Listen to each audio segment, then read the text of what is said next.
नमस्कार, मैं रामजी प्रसाद। आप देख रहे हैं नमामि। जैसा कि आप सभी जानते हैं, आज़ादी आज़ादी भारत की आज़ादी मिलने के बाद लगभग 79 साल हो गए हैं, लेकिन 79 साल होने के बाद भी अभी तक हमारे समाज के जितने जितने भी एससी, एसटी, ओबीसी समाज के लोग हुए हैं, सबसे बहुत ही खराब स्थिति अभी अति पिछड़ा की दयनीय स्थिति बनी। आज 79 साल होने के बाद भी उन्हें सामाजिक और राजनीतिक रूप से जो भागीदारी मिलने चाहिए थी, उन्हें अभी तक नहीं मिल पाई है। ना अभी तक उन्हें राजनीति की मुख्य धारा में अभी तक जोड़ा गया है।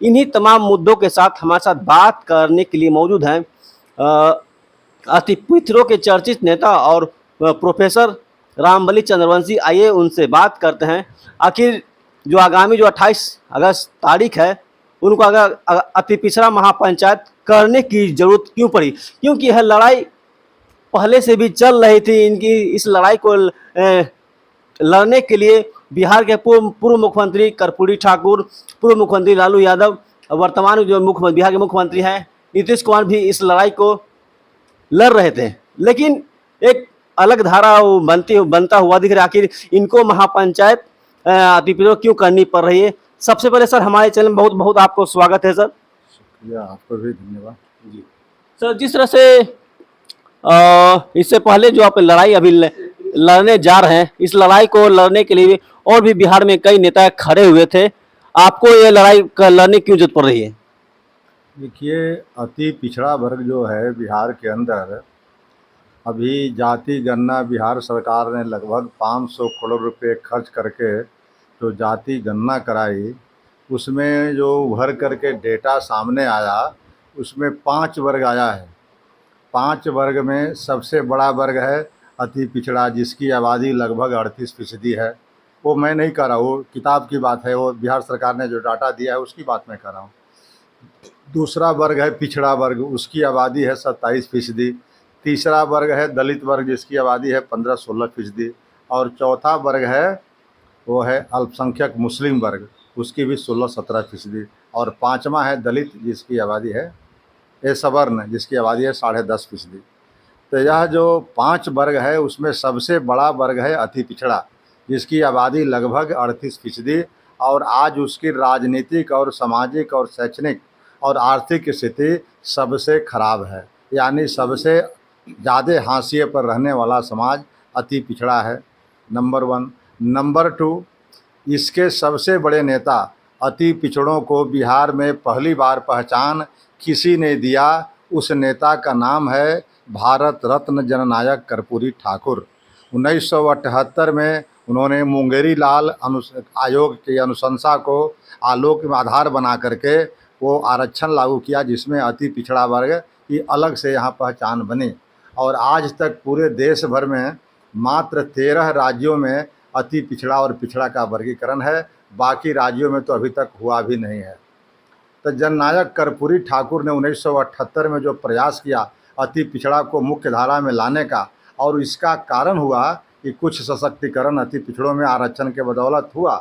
लेकिन बाद के कालखंड में लालू प्रसाद जी के द्वारा, राबड़ी देवी के द्वारा और नीतीश कुमार जी के द्वारा तो अति कर दिया गया कि 2015 में अपेक्षाकृत 3 संपन्न जातियाँ यथा तेली, तमोली और दांगी को मूल अति पिछड़ा में जोड़ देने से इसकी हिस्सेदारी जो है, इसकी जो है मैंने क्या कहा, इसका हिस्सेदारी खा रहा है कौन?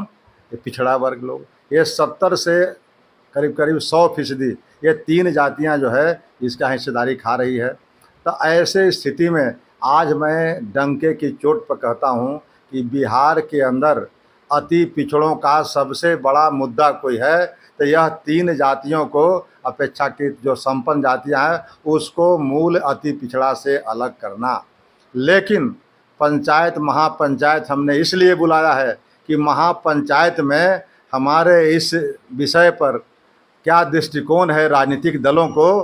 राजनीतिक दलों को भी हमने न्योता दिया है, खुला आमंत्रण दिया है और पत्र के माध्यम से कि हमारी जो इशू है, हमारी जो 5 सूत्री मांगे हैं, उस पर आपके दल का क्या दृष्टिकोण है, आप लिखित भी दे सकते हैं, आप आ करके हमारे पंचायत में पढ़ सकते हैं। और हमारे पंचायत में जो बिहार के कोने कोने से जो आ रहे हैं, हर 38 ज़िले के प्रबुद्ध लोग आ रहे हैं, 111 जातियों के लोग, वो उनके सामने जो स्थिति है उसको चित्रण किया जाएगा और उसके आलोक में यह निर्णय लिया जाएगा महापंचायत के द्वारा कि ऐसी परिस्थिति में हम लोगों को किस दल को वोट देना है जिससे अति पिछड़ों का विकास हो सके, मुख्य धारा में आ सके।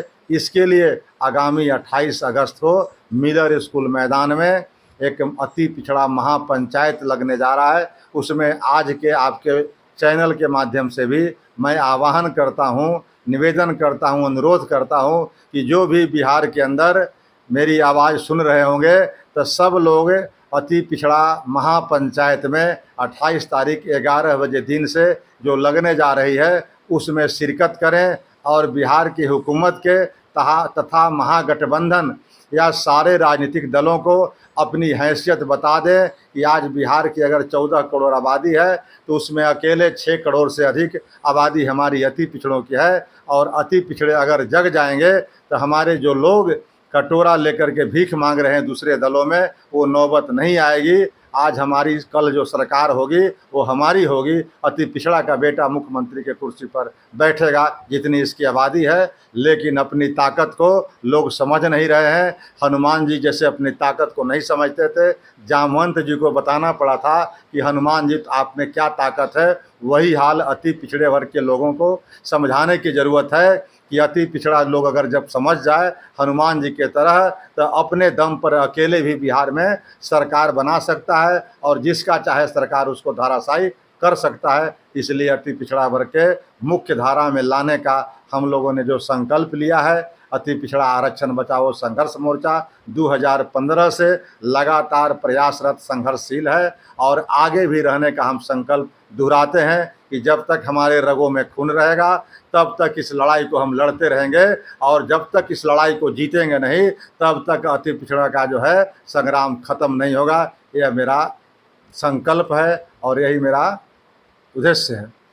जी सर, आप अति पिछड़ा के आप हिमायती करें, लेकिन अति पिछड़ा समाज से तो पहले भी बिहार में 2 मुख्यमंत्री हुए हैं। जन नायक कर्पूरी ठाकुर हुए थे, भोला पासवान शास्त्री हुए थे, उसमें तो हुए थे ना, तो उसमें अति पिछड़ा का विकास तो नहीं हो पाया उस समय। देखिए, भोला पासवान शास्त्री जी दलित समुदाय से अति पिछड़े के नहीं थे, लेकिन जननायक कर्पूरी ठाकुर जी ने मुख्यमंत्री 2 बार हुए, 1 बार नहीं 2 बार हुए। 1 बार उप मुख्यमंत्री हुए, लेकिन बड़े छोटे अवधि के लिए हुए। लेकिन जब भी उनको मौका मिला, ये बाबू नीतीश कुमार जी के तरह नहीं कि इधर उधर सेटिंग गेटिंग करके पलटी मार करके मुख्यमंत्री बने रहे। उन्होंने जब भी मौका मिला तब मुख्यमंत्री के रूप में बड़ा बड़ा काम किया है जो आज भी कीर्तिमान है। और इसी से जननायक कर्पूरी ठाकुर को भारत रत्न मिला बिहार के अंदर। एक बड़े नेता के रूप में कर्पूरी ठाकुर गुदड़ी के लाल माने जाते हैं। और आज आरक्षण या जो दबे कुचले वंचितों को मुख्य धारा में लाने का अगर किसी ने प्रयास किया, उस व्यक्ति का नाम है जननायक कर्पूरी ठाकुर। जननायक कर्पूरी ठाकुर के आरक्षण में जो सोपानीकरण किया, वर्गीकरण किया, इससे प्रेरित होकर के तमिलनाडु के करुणानिधि जी ने अपने यहाँ तमिलनाडु में आरक्षण दिया था। इसलिए जननायक कर्पूरी ठाकुर की जो संकल्पना थी, जो उनका सोच था, उस सोच का जो रास्ता उन्होंने बनाया है, उसी रास्ता पर हम लोग महज चलना चाहते हैं। इसलिए मेरे आदर्श जो हैं वो एक व्यक्ति है, सिर्फ जननायक कर्पूरी ठाकुर, और उनके साथ महात्मा फुले और हमारे अंबेडकर साहब हैं, कोई मंसारी साहब हैं, ये सब लोग को लेके चल रहे हैं। लेकिन जननायक कर्पूरी ठाकुर जी ने जो रास्ता बनाया था, उसी रास्ता पर चल करके हम लोग अति पिछड़ों को मुख्य धारा में लाने का प्रयास कर रहे हैं। अब देखिए वो समय कब आता है, इसका मुझे इंतजार रहेगा। लेकिन सर अचानक अभी से चुनाव 2 से 3 महीने बाद होने वाले, लेकिन चुनाव के ठीक समय नजदीक आने वाली अति पिछड़ा का पंचायत करने की जरूरत क्यों पड़ा? लगभग 5 साल बीत गए हैं सरकार के। देखिए, वैसे मेरा चुनाव से कोई मसला नहीं है, लेकिन चूँकि चुनाव अब 2 महीने 3 महीने के बाद है, तो चुनाव दस्तक दे रहा है, तब मैं एक बार खुली चेतावनी सत्ताधारी दल को, भाजपा और जेडीयू को देना चाहता हूं कि अगर समय रहते आपने इस हमारी मांगे को नहीं मानी, जो हम 111 जातियों के लोग प्रभावित हो रहे हैं आपके इस कुकृत्य से, तो हम लोग तुम्हारा भी ईंट से ईंट बजा देंगे और अगला जो चुनाव होगा उसमें एक तरफा हम लोग निर्णय लेंगे कि इस जो सरकार है गूंगी बहरी सरकार है, जो हम लोग को मुख्य धारा से जो जननायक कर्पूरी ठाकुर जी ने जो हमें आरक्षण दे करके मुख्य धारा में लाने का प्रयास किया था, वह नीतीश कुमार की सरकार ने, नेतृत्व वाली सरकार ने हमें और नीचे ढकेलने का काम किया है।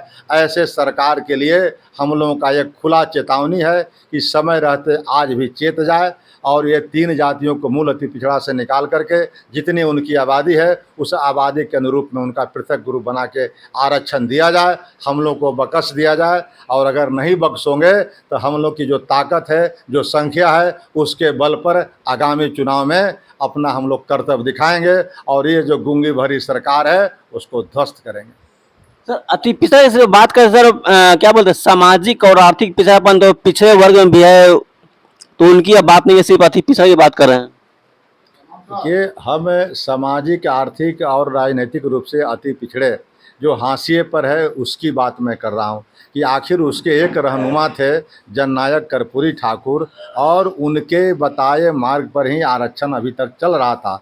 लेकिन लालू जी, राबड़ी जी और नीतीश बाबू ने कई संपन्न जातियों को इसमें डालते गए और हद तो तब कर दिया नीतीश बाबू ने जब तेली, तमोली और दांगी को मूल अति पिछड़ा में डाल दिया, जिससे आरक्षण हमारा अर्थहीन हो गया। और आने वाला समय में हमारे जो नई पीढ़ी है, हमारे जो बच्चे होंगे, उनके भविष्य पर इन्होंने बुलडोज़र चला दिया है नीतीश बाबू ने। इसका बदला आने वाला चुनाव में अति पिछड़ा चुपचाप घर पर हाथ धरे बैठे नहीं रहेगा, इसका बदला जरूर चुकाएगा। जो आने वाला जो चुनाव है उसमें अति पिछड़ा का ताकत दिखाना चाहते हैं जो वर्तमान की सरकार है और सत्ताधारी पक्ष के लोग हैं। क्यों नहीं, जब चुनाव दस्तक दे रहा है और हम बार बार लगातार 2015 से नीतीश बाबू की ये दुहाई दे रहे हैं कि आप आज भी इसकी सर्वे करा के देख लीजिए कि तेली, तमोली, दांगी के आने से अति पिछड़ों की कितनी नुकसान हो रही है। जो जातियां पहले से 111 जातियां थी, अब बावजूद इसके अगर आप ध्यान नहीं दे रहे हैं तो 111 जातियां जो है ये सर में कफन बांध करके चुनाव के मैदान में कूदेंगे और नीतीश का बाजा बजा देंगे। नीतीश का 2-2 हाथ करने के लिए 111 जाति के लोग 6 करोड़ से ऊपर की आबादी आज तैयार है। इसीलिए हमने महापंचायत बुलाया है कि महापंचायत के माध्यम से सरकार को हम चेतावनी दे सके। सरकार अगर सुधरती है या सुधार करके आरक्षण को हमने सुधार कर लेती है तो ठीक है, नहीं सुधार करती है तो आने वाला 2 महीना जो होगा वो सरकार के लिए अल्टीमेटम होगा और सरकार को फिर हम लोग अपदस्थ करने में कामयाब होंगे। आप अति पिछड़ों की बात कर, जो तो आपका जिस अति पिछड़ों आप समाज अभी सोया हुआ है, अपने हक अधिकार को अभी नहीं जान रहा है, तो उनके लिए क्या कहना चाहिए? उनके लिए हम लोग कहना चाहते हैं कि आप लोग जो मिलर स्कूल मैदान में 28 अगस्त को ऐतिहासिक अति पिछड़ा महापंचायत होने जा रही है, उसमें आप भारी संख्या में जो प्रबुद्ध लोग हैं, जो प्रतिनिधि लोग हैं, ये मास को नहीं बुला रहे हैं। अगर हम 7-6 करोड़ के आबादी को बुलाए, 1% भी आबादी आएगी तो 6 लाख आबादी आ जाएगी, तो हम 6 लाख आबादी आ जाएगी तो पूरा पटना अस्त व्यस्त हो जाएगा। लेकिन उन चुने हुए प्रतिनिधियों को हम बुला रहे हैं जो आ करके फैसला कर सके कि हमारे साथ जो नीतीश की नेतृत्व वाली सरकार ने धोखा किया है, उस धोखा का मुकाबला हम कर सके, उसका जवाब हम दे सके। इसी के लिए ये महापंचायत बुलाई गई। जो लोग सर दूर दराज से बाहर से लोग आए, उनके लिए क्या कुछ वहाँ रहने का, सर ठहरने के लिए? हाँ, वो सब अपने लोग हैं, खाने की भी व्यवस्था है और रहने के लिए भी जहाँ जहाँ जो उनको बनेगा। अति पिछड़ा को क्या दिक्कत है, न खाने की दिक्कत है, न रहने की दिक्कत है। सब लोग तो बेचारे मजदूर किस्म के लोग हैं, तो उनके लिए कोई बड़ा 5 सितारा होटल तो करने की ज़रूरत नहीं, कोई बहुत बड़ा होटल का पकवान बनाने की ज़रूरत नहीं है। जो भी सूखा दाल सब्जी होगा हम लोग खिलाएँगे और अपनी बात कहेंगे। उतने लोग सर आएंगे तो पटना जाम हो जाएगा।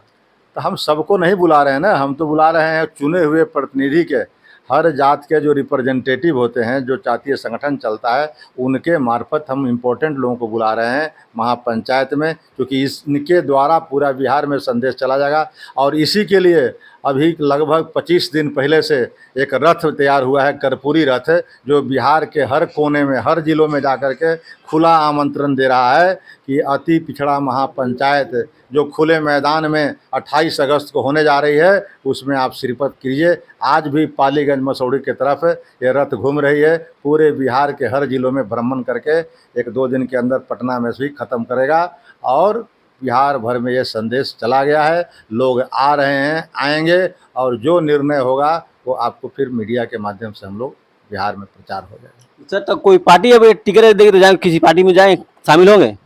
पार्टी में से मतलब हमारा नहीं है, मतलब है मुद्दे से। अगर इस मुद्दे पर हमने हर पार्टियों को, लगभग 1 दर्जन पार्टियों को पत्र लिख करके उनको संसूचित किया है, रिसीव कराया है कि आपका इस मुद्दे पर दृष्टिकोण क्या है। अगर अपनी दृष्टिकोण से लिख करके भी या स्वयं आकर के भी अगर हमारे इस महापंचायत में रखना चाहते हैं तो एक अंतिम मौका है, आप रखिए। और अगर नहीं रखेंगे तो हम समझेंगे कि हमारी मांगों पर आप उदासीन है, आपका दृष्टिकोण निगेटिव है और तब हम निर्णय लेने के लिए बाध्य हो जाएंगे। इस हमारे चैनल जुड़ने के लिए बहुत धन्यवाद आपका। शुक्रिया। तो आपने देखा और सुना, ये थे अति पिछड़ों के चर्चित नेता और पूर्व एमएलसी प्रोफेसर रामबली चंद्रवंशी। इन्होंने सीधे और साफ तौर पर वर्तमान की जो सरकार उनको सख्त लहजे में चेतावनी दिया है कि कहा सीधे और सब यह कहा है कि जिस तरह से अति पिछड़ों में 111 जातियों हैं, अभी भी वो राजनीति में अभी नगण्य स्थिति में है, अभी भी वो राजनीति में मुख्य धारा से अभी तक नहीं जुड़ पाए हैं। उनकी भी सामाजिक और आर्थिक स्थिति अभी दयनीय स्थिति है। सरकार भी इन सब जातियों में अभी तक ध्यान नहीं दे पा रही है। अगर हमारा चैनल अच्छा तो लाइक करें, सब्सक्राइब